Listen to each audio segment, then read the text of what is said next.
Coming back to this special edition of Indianomics on the monetary policy that was announced, it was quite a seminal policy in the sense that it changed the inflation forecast, brought down the inflation forecast by 60 to 80 basis points for calendar 2019 from the Reserve Bank's earlier projections. And of course, there was a shift of stance to neutral and a rate cut. I've been speaking with Sajid Chinaw, the chief economist of JP Morgan, and Manish Wadhawan of HSBC. Sajid, are these projections similar to yours? Are you looking at inflation coming out as benign as under 3.9% for all of calendar 2019? Well, I think 2019 is a year of two halves, Lata. The first 6 months, our forecasts are very similar to what the RBI has. You know, food prices remain very benign, and the fact is oil is still in the low 60s. And given the weight of food, we also look at an average of CPI in the first 6 months of, 3.5 or below. What happens in the second half, I think, is a function of various factors. One is, what will eventually the stance of fiscal policy be this year? We have a full budget in July. We're focusing very much on the consolidated public sector borrowing requirement. If that increases against this year and there's a positive fiscal impulse, that will have an implication for inflation projections down the line. And the second point that I made earlier, which is a lot depends on where you think output gaps are, and therefore whether headline converges to core or core converges to headline, where of the view headline converges to core. So later in the year, our inflation forecast a little bit higher. By the fourth quarter, we do have inflation running above 4%. So we think, given that the focus is very much on the headline target, maybe in the near term, given the certainty of forecast in the next 3 to 6 months, remember, who knows where inflation will be a year from now, and the standard errors around that are much larger. But given that we've got more visibility in the near term, maybe there is space for modest easing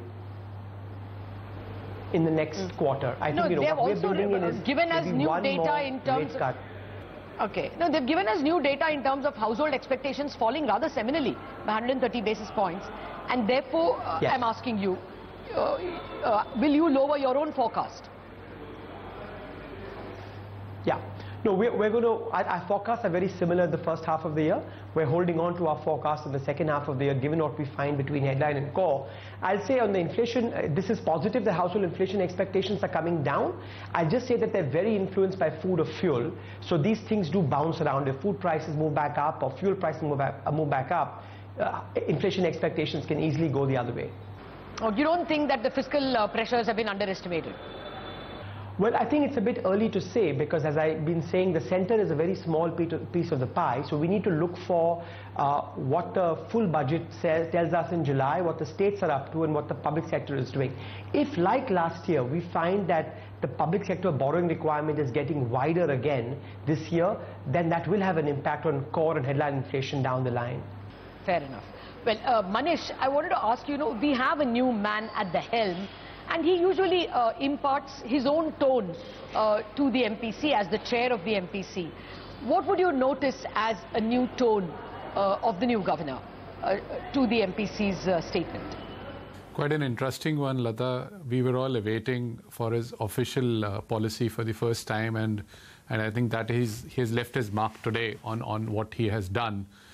From that point of view, you can clearly see that he's going to give equal importance to growth and inflation, which is evident in the rate cut today, what he mentioned. On the other sides of fiscal part, what you were mentioning just now, I think we have to go by what he just mentioned, that we have taken into consideration whatever is there, and we believe it to be so. I think beyond that, I would like to mention something here, is the inflation projections. In our view, or in my view, this is the best what it can be achieved, and I would say it's quite an aggressive, projections what they have given for inflation for the second half. Nonetheless, because last 6 months have been such, and you could err on this side also, we would wait and watch, and I think I would allude to what Sajid said, that the second half could be a situation wherein, if the growth is so high, at 7.2 to 7.4, what is being mentioned, you could see inflation inching up a bit from here, what we have seen.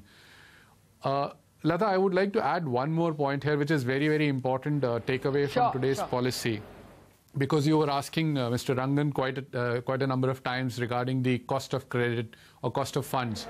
I think what today's policy has done is that it has thawed, or it has given a thaw in terms of what credit markets have been going through in the last 3 to 6 months. We have been hearing all kind of negative news of 1 or 2 or 3. It gives some kind of space for the credit markets to start functioning at the short end at least.